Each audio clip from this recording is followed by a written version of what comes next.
Thank you so much. First, let me say how pleased I am once again to have an opportunity to work with the Madinah Institute. And I'd like to thank each and every one of you for registering for this webinar. I know there are lots of things competing for your time, and I hope that you won't be disappointed with your choice as we take this little journey together. Let me begin now, and let's see, why is it? So you may want First, we'll begin by talking about, okay, is everyone with me? Can you see that all right? And say the power of the vision alignment. A lot has been, yes, a lot has been said and written about the importance and the power of alignment, especially if it's been done the right way.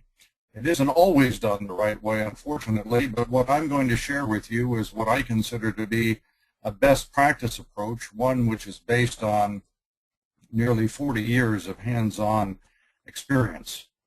And just to give you a little idea as to the importance of vision and vision alignment, let me just share with you some findings from unique research that I began to conduct in, let's get rid of this. Okay, we're with all together, hopefully. Some unique research that I did in Europe, and for some reason I must be touching something I shouldn't be. Let's see. No.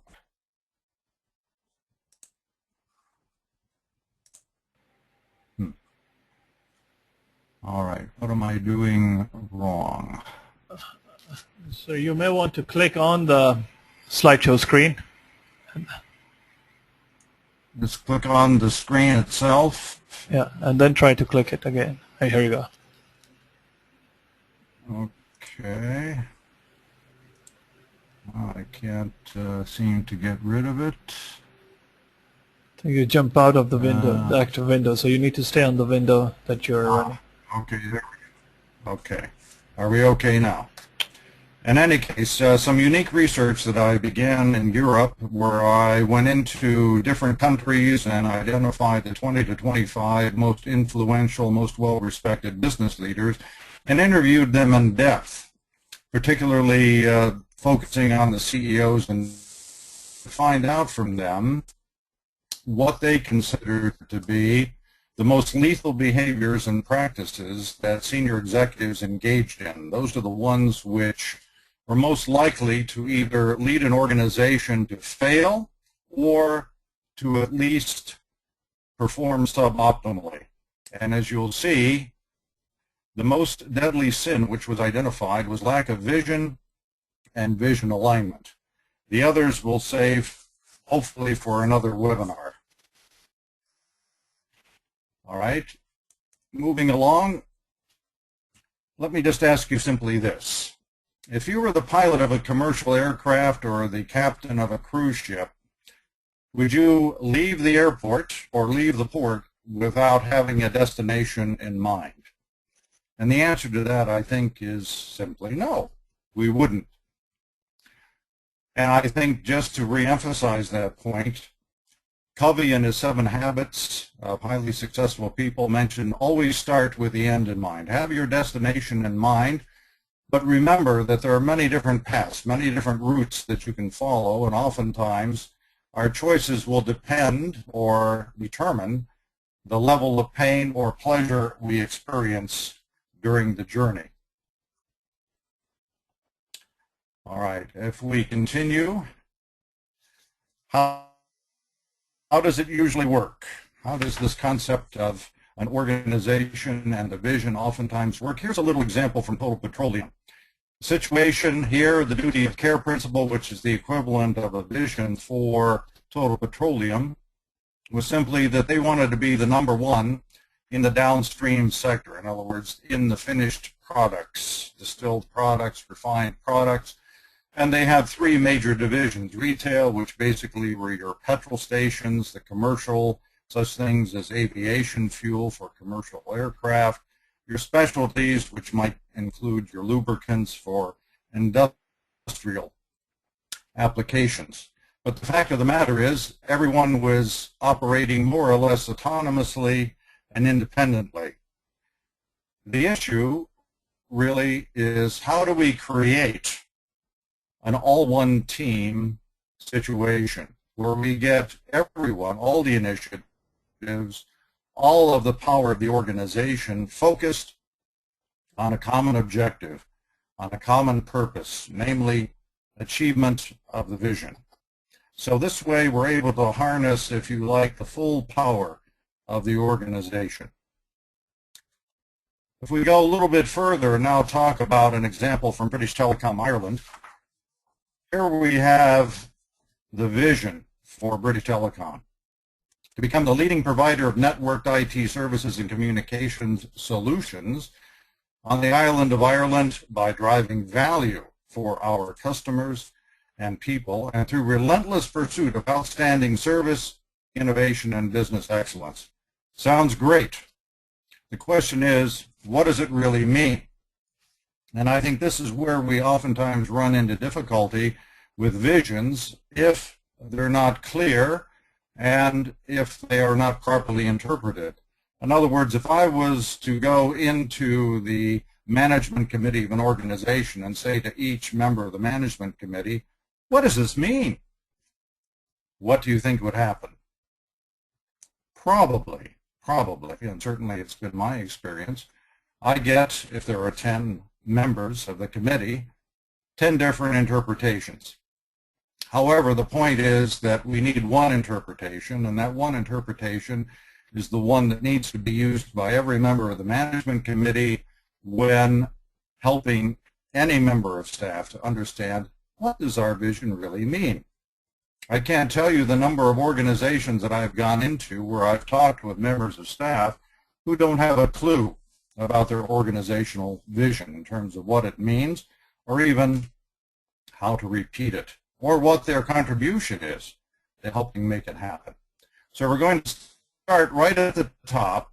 We're going to build a model, and that model is one which starts with the vision.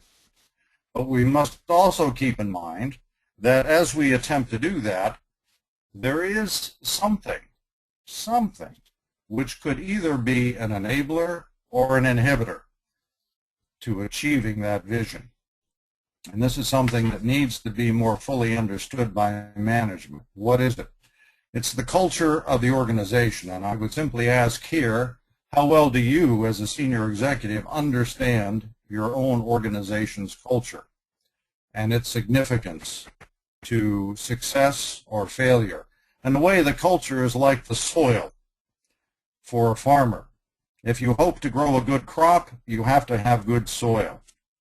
You can't have too much water or not enough water. You can't water a plant once and hope that it's going to grow. In fact, what will probably happen is it will wither and die.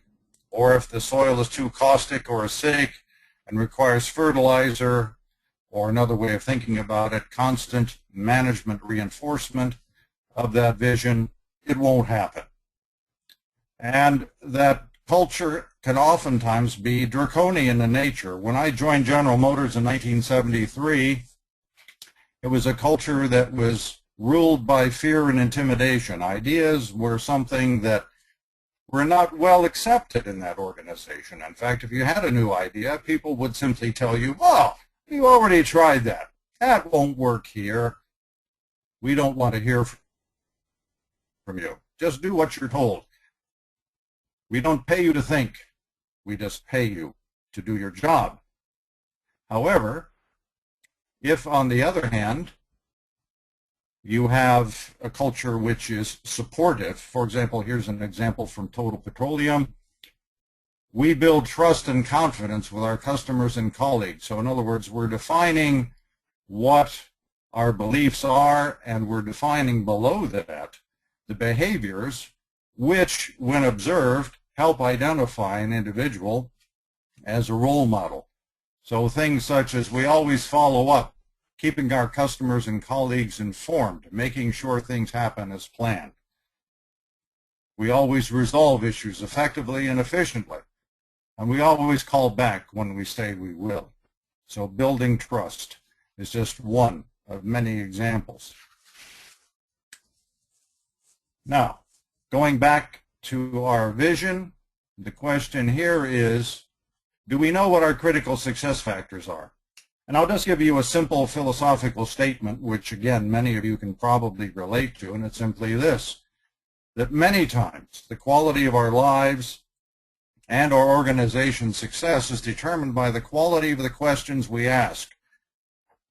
Do they guide us to do the right things? Doing the right things is the essence of true leadership. And again, there I'm quoting Peter Drucker, who said that leadership is much more about doing the right things than about doing things right. The critical success factors really need to be identified. And what are critical success factors? Well, the key questions are simply this. What, more than anything else, does our organization need to focus on or invest in order to achieve that vision? What, in our opinion, as the leadership team, and again, I'm getting back to this issue of being all one team, is going to count most or have the greatest impact in achieving that vision? And here we need to be focusing on what's essential, not just on what's nice to have. The vision should become, as I say here, the ultimate litmus test for everything we do. In other words, every investment we make, every priority we set, every initiative we undertake, we should be asking ourselves, by doing this, will it help us get a step closer to achieving that vision that we have set, to helping us reach that destination that we want most? And remember that in the end, less is more. What do I mean by that? I mean simply that I have seen too many organizations attempt to try to do too many things, and as a result end up getting very little traction, getting very little forward movement, and becoming very demoralized, demotivated as a result. So the issue here is simply, as I will say, pick your battles carefully. All right? Now, here's the set of British Telecom critical success factors: innovative solutions, delivering value to the customers, and so on. These were selected right out of the vision statement for British Telecom Ireland. All right. What I like to do, just to kind of warm things up a little bit, kind of get the thought process started, is to work with the CEOs and really try to create this all-one-team atmosphere and use an icebreaker. And that icebreaker is simply this: have each one of the members of the management committee, including the CEO, identify where they can make a contribution. Which of these critical success factors can they contribute to, either a little, some, or a lot? And then going one step further, if you can contribute something or a lot, begin to describe what those contributions are that your department or function or division, business unit can make. This will start people moving and thinking in the right direction for what's going to come next. What's going to come next? Well, again, here are the 4 critical success factors for British Telecom Ireland that I mentioned: innovative solutions, value to our customers, outstanding service, and reliability, operational excellence. What we want to do now is to focus on what are the drivers of performance. What do I mean by drivers of performance? Well, for each critical success factor, the leadership team really needs to ask and answer the following questions. What is it that's really going to enable us, better ensure, or drive our performance in that critical area, such as innovative solutions or delivering value to our customers? what do we need to do to ensure as an organization that we're doing really our best in this area. And therefore, we're distinguishing ourselves in the markets we serve and in our customers' minds, clearly differentiating ourselves from our competition. I mean, honestly, if all you want to do is look like everyone else, in essence, be invisible in the marketplace, just be average, be mediocre, then you don't need to do this. But if you're serious about being the best, then you do. So what I'm suggesting is that for each of the critical success factors, the 4 critical success factors, you identify a number of drivers of performance in that particular area. And again, I'm going to say prioritize, prioritize, prioritize. The key considerations here are simply that you can't do it all. You don't have enough resources to do everything.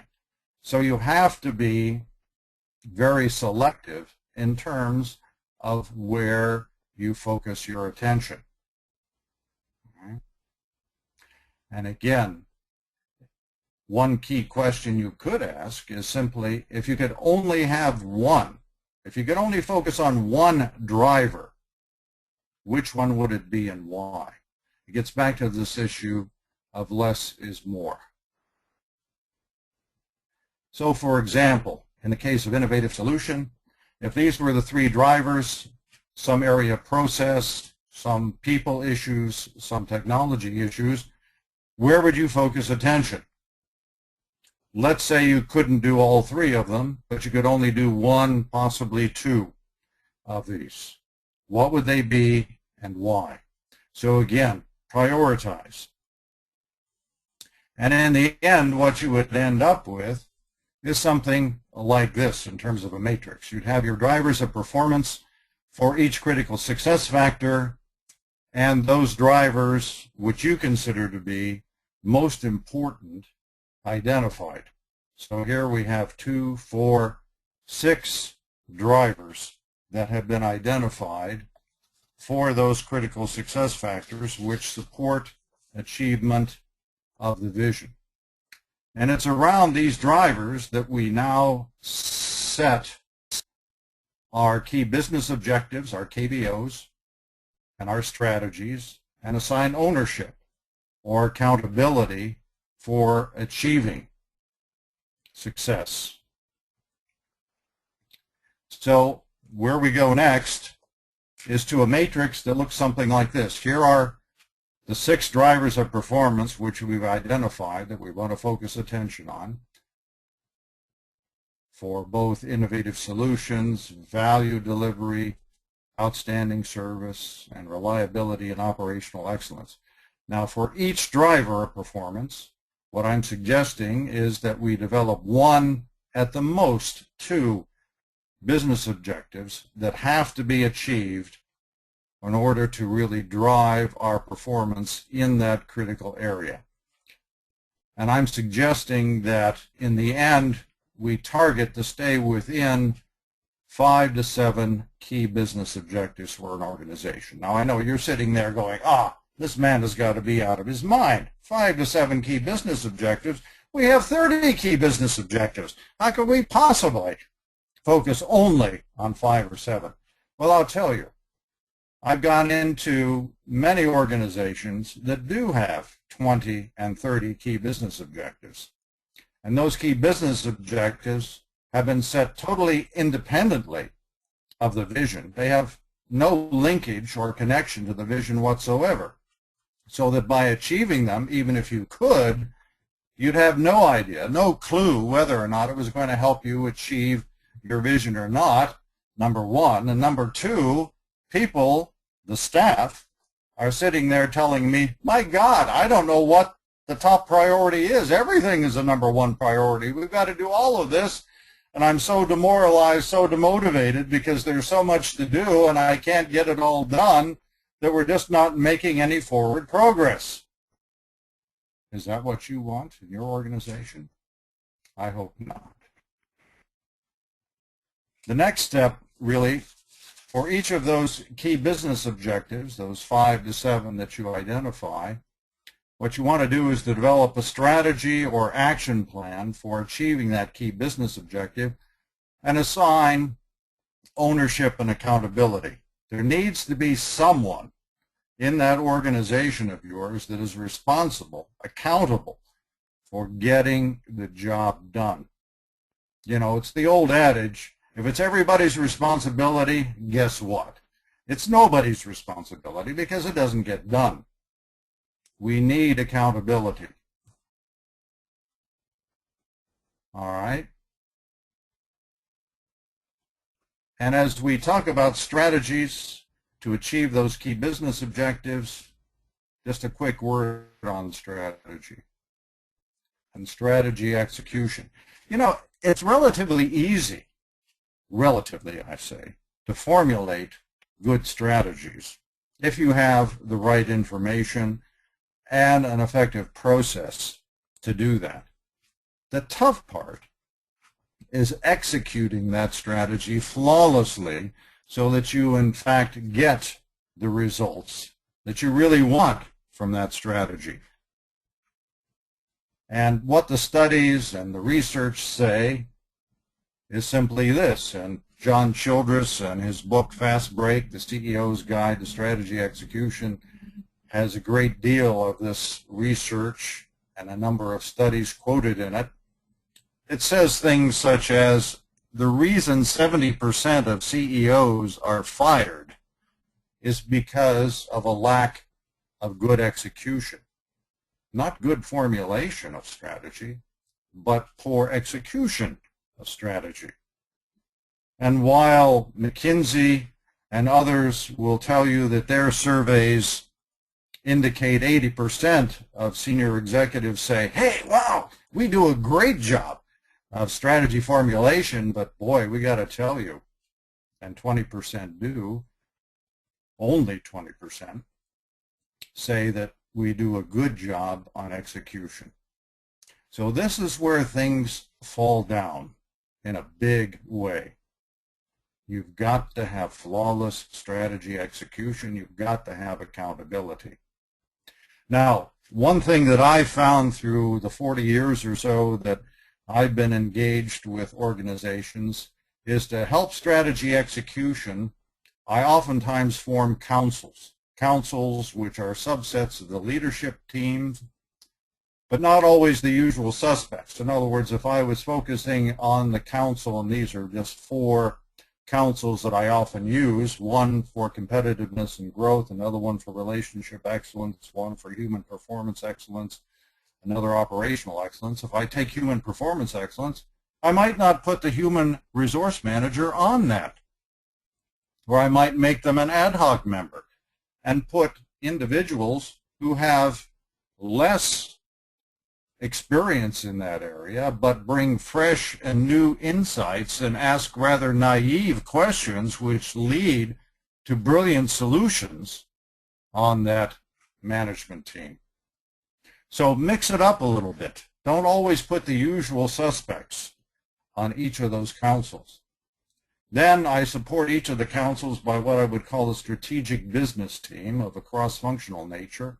And here I ask for a group of upwardly mobile individuals, those who will become the leaders of tomorrow, and work with them to develop them, coach them, and transfer knowledge and experience to them so that they can be more supportive of those councils and help ensure flawless strategy execution. Okay, moving on from there, one other quick issue that we need to touch on while we're at it, and that's this issue of stakeholder balance. Here are your 7 key business objectives, the ones that we have identified that relate to the drivers of performance and the critical success factors of the organization. My question to you is, if we achieve that key business objective, who benefits? Who gets any value out of what we do as an organization? Do all of our key or strategic stakeholders get some benefit, or are there some that are missing? That is, they aren't receiving any benefit whatsoever, while others are receiving a disproportional level of benefits from what we're doing. It's an important question because there needs to be some balance in the expectations of your key or strategic stakeholders need to be met in terms of what you're doing.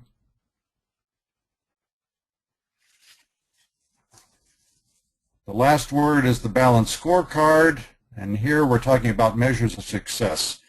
What I like to do is, certainly with regard to each key business objective, identify what I would call measures of success or key performance indicators that are going to indicate to us, are we making any progress?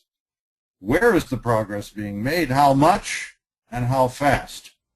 Is our organization, in effect, achieving the key business objectives and its strategies as we had hoped? And are they having the desired impact? Now, that measure of success needs to be in a balanced scorecard format, and I apologize here, I'm not using my mouse correctly. Here's the balanced scorecard. Okay, oftentimes it consists of these four components: people, process, customer, and financial. I think the simple discussion here is that every business result is a consequence of people working through a process. It just doesn't happen any other way. But if you get that right, okay, if the people component and the process component are not dysfunctional, you're going to achieve your best results. Sometimes I like to ask senior executives a question. If you had a choice between having the greatest people and mediocre processes, or the greatest processes, business processes, and mediocre people, which would you rather have? And it's surprising that half the executives get the answer to that incorrect. To me, at least what I've gathered in my 40 years of experience, is that give me the people each and every time. Give me great people, because I know that if I have the right people, that is, the right people are on the bus, to quote Jim Collins and his Good to Great book, that those great people, those right people, will work around even dysfunctional business processes and get the job done. They will perform, where necessary, heroic actions and take care of the customer. But if you get both of them right, people and process, that certainly will enhance the experience that your customers have, and therefore improve their satisfaction and loyalty. And as a result of that, your financials will improve. And that's the key. That is the link. All right. So the picture looks something like this. We've talked about the vision, the culture as a filter, as the soil, the critical success factors, there being 4 of them. Those critical success factors being driven by what I call drivers of performance, and then setting key business objectives, strategies, and assigning ownership to those drivers, and for each of those setting a measure of success or a key performance indicator.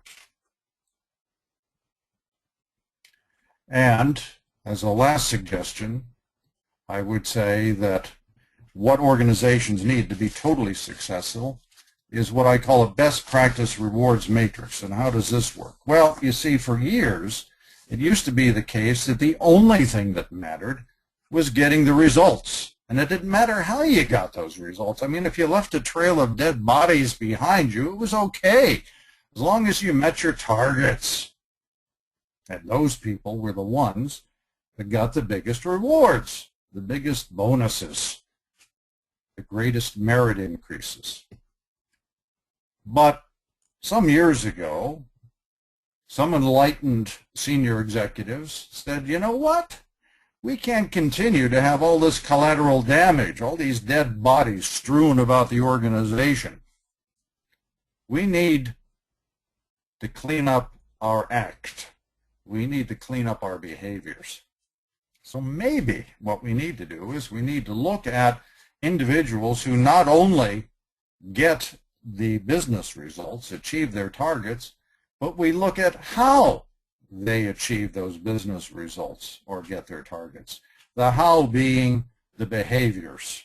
And are those behaviors, in fact, in line with the values and the beliefs of the organization or not?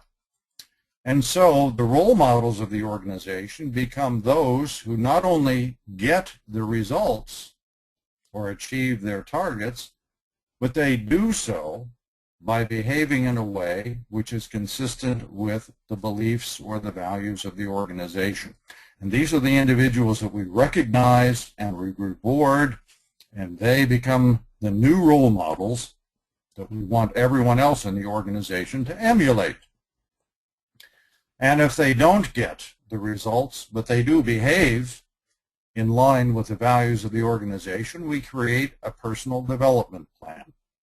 Similarly, if they don't get their results, I'm sorry, I said that incorrectly. If they get the results and don't behave properly, they get a business, personal development plan, or if they don't get the results and they do behave properly, they get a personal development plan. And if they do neither, well, we put them on probation. We give them 6 months support, and we say, look, we're going to do everything we possibly can to help you do the right thing. But if you can't, we do have an outplacement service, which we'd be happy to refer you to, and you can go to our competitor. So, the complete system, what does it look like? This is what the complete system looks like when we're done. So you can see how all the pieces fit together and how it flows. And I will tell you that from my experience, the 39 years that I've had, if you use this approach, which looks, I think, fairly simple on here, it's a lot more work to do it, obviously, that you can be a lot more successful, that you can take your organization to the next level of performance. Anyway, I'd like to thank all of you for participating and apologize for my not getting my mouse working the way I was supposed to, but I hope that there were a few nuggets hidden in here somewhere that could be of help to someone. So at this point, if anyone has any questions, Ali, I will be happy to turn the podium back over to you. Sure. Thank you very much, sir, for a very detailed presentation. Folks, we are open for Q&A now. If you have questions, there are two options. You could either raise your hand. There's a hand icon available on your webinar console. If you click on it, I will give you an opportunity to speak to Dr. Ted Marra directly, or you could put your questions in the question box or chat box, and I'll be happy to read them over on your behalf. I see there are a couple of hands already raised, so let me go one by one to the first caller. We have Brother Walid Beckerman. Brother Walid, can you hear us? Brother Walid. Okay. Mute him, and let me go to the other one. We have Brother Walid Zahid. Mr. Zahid, Brother Zahid, can you hear us? Could you please introduce yourself and ask the question, sir? Okay. My name is Wali Zahid, and I run a company called Skill City. My question is about the reward metrics. Do we link performance with the money that we give out to people? Essentially, my question is performance-related pay. So, do we link both, or we link pay separately and performance rewards separately? All right. I would say that you're going to actually end up with some components of both. In other words, if you have in your organization, and I don't know if you do you have a merit increase program as well that just based on achieving those things which are part of your key job requirements? Do you get a merit increase? Yes. Okay, all right. So here you would be, again, probably doing a 360-degree feedback as well of the people that are working with a particular individual to see if their behaviors are also consistent with the values of the organization. So I would say at this point that rewards matrix, the combination of achieving results and behaviors, is going to influence both of those issues, your normal performance evaluation and merit increase, and also the level of bonus which you are likely to receive. So I would link them to both.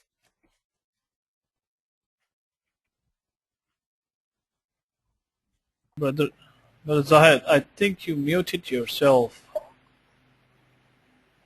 Yes, I think that's fine. So you're okay. Do you have any? Okay. Thank you very much. Thank you very much for your question. Let me move to another question.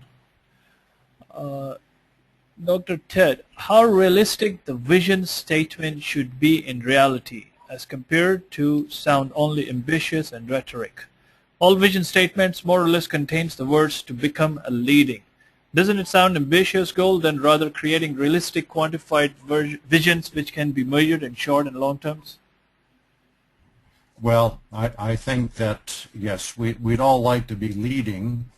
I'm not sure that everyone can be the leader. You know, it's sort of like being an Olympic athlete.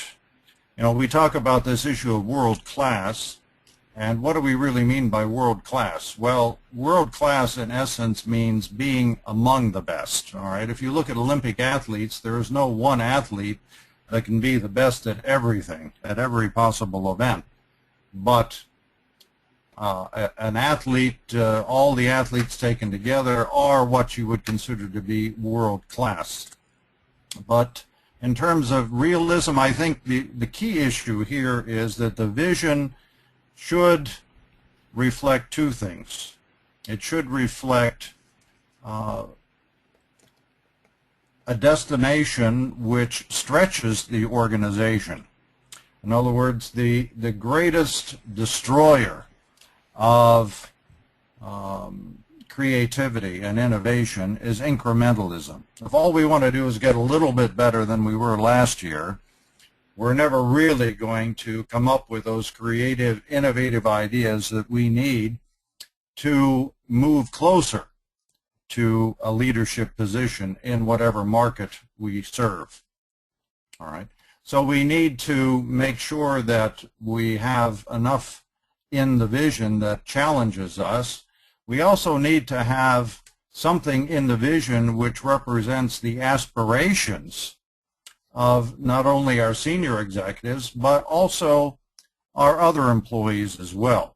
So it needs to be an aspirational statement, something that people can get behind, almost like a rallying cry that everyone can get behind and say, yes, yes, this is what we want to do. You know, I remember some years ago I was working with a paper mill, not a very exciting thing, part of Storo Enzo, which is a Finnish company, and I was working in Stuttgart, Germany, and I was sitting with the 18 members of the management team, everyone down to sort of the middle manager from the plant manager, and I asked them a question. I said, if I come back to this paper mill 3 years from now, what will I see? What will be here? What will you be doing? What will be different? What would you like to see? And you know, I never saw so much energy released from a group of individuals before. I mean, they literally became energized, and the next day they came back to me with their vision, what they wanted to be doing 3 years from now. And it was realistic. It was something that could be done if they maintained a focus.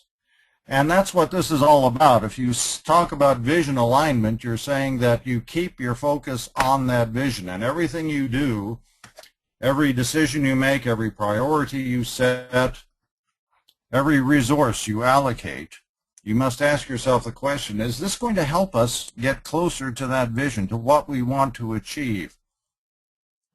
And I think if you do that, your vision not only will be realized, all right, but you will become, if not the market leader, certainly move your organization to a higher level of performance than you were before, and create a real challenge for your competition by creating competitive advantage. I hope that helps. Thank you very much. Let me move to another one. Short question. In your view, why lacking vision is the greatest sin? Why leaders or organizations fail to have a clear vision? Well, again, I can't speak for all the leaders as to why they said that, but again, it's the old story. If you don't know where you're going, any road will get you there. You know, the issue is that if you start down a path, but you don't know where that path is going, you're going to end up at a destination. There's no question about that. The only question is, will it be the destination that you really want for your organization? And I think that's the bottom line. You know, you need to define what it is. What is that destination? That's you are the pilot of your ship, of your organization. I mean, you would not leave home and go on a holiday with your family if you didn't know where you were going. I mean, imagine putting all of the baggages and your family in the car and just driving away, but not knowing where you were going. Well, you'd end up somewhere because sooner or later you'd run out of petrol, I suppose. But is that where you'd want to be? So define your future and then align all of your resources to support the achievement of that future. I hope that helps a little bit. Okay, thank you very much. I see, Brother Zahid, you raised your hand again, sir. Brother Zahid, you have also posted your question. Do you want me to read it, or I've just unmuted you? Hello, Brother Wali Zahid, you there? Okay, let me read the... Brother Zahid, can you hear? I can read it. Okay, sure, sir. Yes. Please go ahead. Okay. Ted, another issue is people who are close to the action, they are usually very ambitious.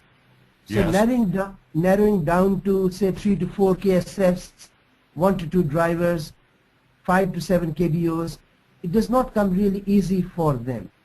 So how do we manage this discussion when there are so many stakeholders involved, and then when ambitions are on the rise? How do we manage this? Well, I guess the reason I'm suggesting that we limit to 5 to 7 key business objectives is that I think that in most organizations these are achievable, and again, if you break things down into the groupings that I suggested, where you form councils, one for competitiveness and growth, another one for human performance excellence, another one for relationship excellence. Each of those councils will then have responsibility for 1 to 2 key business objectives. Each of those teams, or each of those councils, supported by strategic business teams of individuals who have responsibility or are empowered to enlist the aid of others in supporting achievement of those key business objectives. So it cascades down, and everyone that should be involved actually does become involved, and they will, through constant reinforcement by the councils, by the strategic business team members, by all of senior management, what their contribution needs to be in order to help achieve not only those key business objectives, but the vision of the organization. And I think that's the key, making sure that everyone understands what their contribution needs to be and what it can be. And of course, for them to contribute, it means that the organization as a whole needs to make an investment. It needs to provide them with the skills, the knowledge, the competence that they need in order to be successful. I hope that is a little bit helpful. Yeah, thank you. All right, thank you very much, Brother Zahid. We have just, okay, we have another one. We have Mr. Ronald Nanji. Mr. Ronald Nanji, can you hear us? Yes, hello. Yes, we can Yes, hear you, hello. sir. Could you please introduce yourself and where you're calling from and ask a question? I'm called Ronald Nyenje, working with the Uganda Revenue Authority in Uganda. The country is called Sure, Okay. sir. Uganda in Africa, East Yes, Africa. I've done some work in Kenya, I've so been I've following come the maybe presentation. close. You should cross and come to Uganda. Okay, I'll look forward to it. Yes, please. Your process is good. I've really liked the way you've mapped your process. It's really good and very interesting. Well, thank you. I tried to keep it logical, and you know, the thing about wisdom is that it's relevant and it's simple, and Sure. you know, and I hope that it helps. That is very true. Now, in my organization, we use what we call a Balanced Scorecard, based on the 9 steps of the Balanced Scorecard Institute. Yes. Now, I've tried to follow your process, but you brought in the Balanced Scorecard at the end. That's right.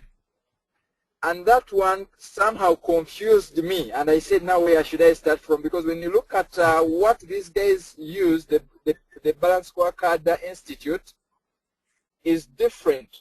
They have what they call the strategy map, and that's how they come up with their key business objectives. Okay. Well, So and you need to help me again understand how I should try to feed your process into this Balanced Scorecard concept. well, to me, and again, I can only speak from the 40 years of experience I've had with 150 different organizations. Yes. And that is that first I must define, as my process indicates, what the vision is, the critical success factors, the things that we have to do and do right every day in order to achieve that vision, what's going to drive our performance in each of those critical business areas, and then the key business objectives and strategies which we must achieve in order to make it all happen.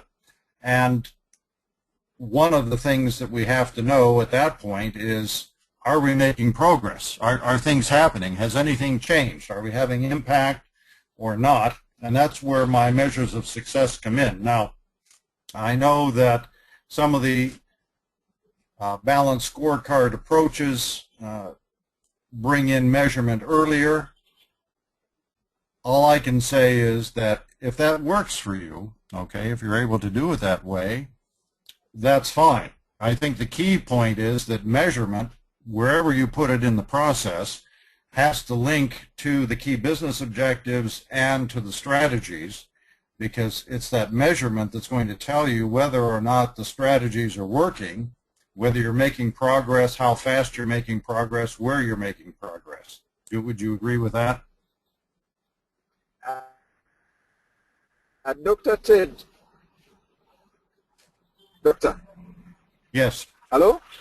Yes, I'm here. Hello? Yes, I'm here. Hello? I want to assure you. Yes, I can hear you. That your process is so simple and so easy, and I believe it's more effective than the 9 steps. That's what I'm seeing. That's what I'm observing.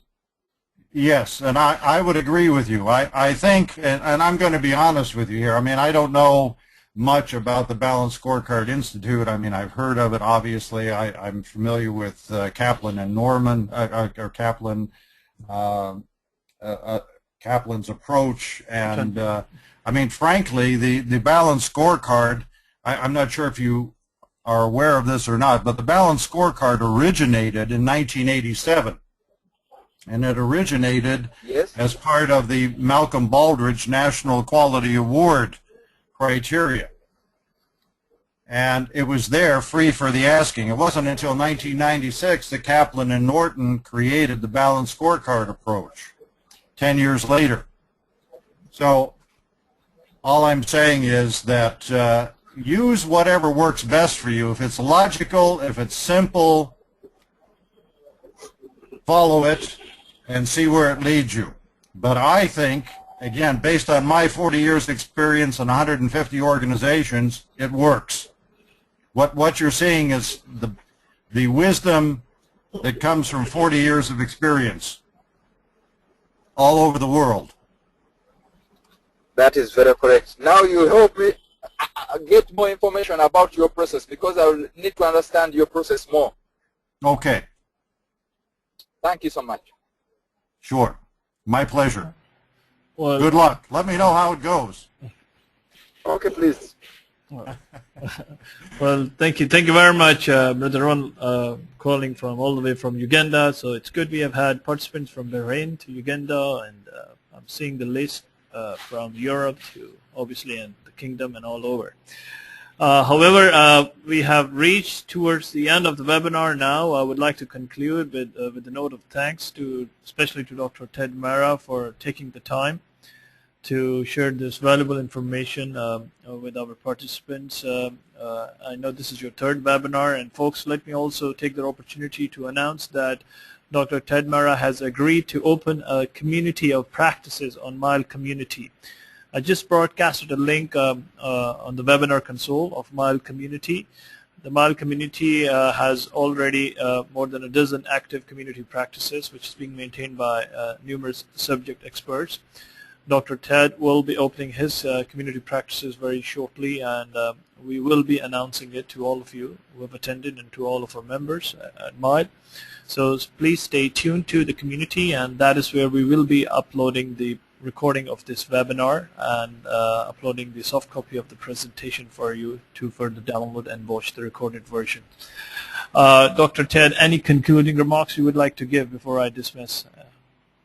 Ali, I would just like to thank you and thank all the participants for being with me, and I'm hopeful that what I presented will be of help, and I have made the slides deliberately a bit heavier in terms of information content so that you can use them more easily as a roadmap to follow in your own organizations. And I welcome, and I'm sure the Madinah Institute welcomes any success stories that you have if you utilize the approach which I've shared with you today. So thank you again. Well, absolutely. Thank you very much, folks. And do visit our blog, blog.mile.org. blog.mile.org. That is where you'll find a detailed blog posting on the same subject of the webinar which was delivered today. With that, I'm going to thank you, Dr. Ted, once again for your time, and thank you all of those who participated and raised your hand and asked the questions and made it an interactive experience for all of us. With that note, I would like to end the webinar. So you all have a good day, good night, good evening, wherever you're calling us from. So bye-bye. Wassalamu alaikum wa rahmatullahi wa barakatuh. Thank you very much. Best wishes to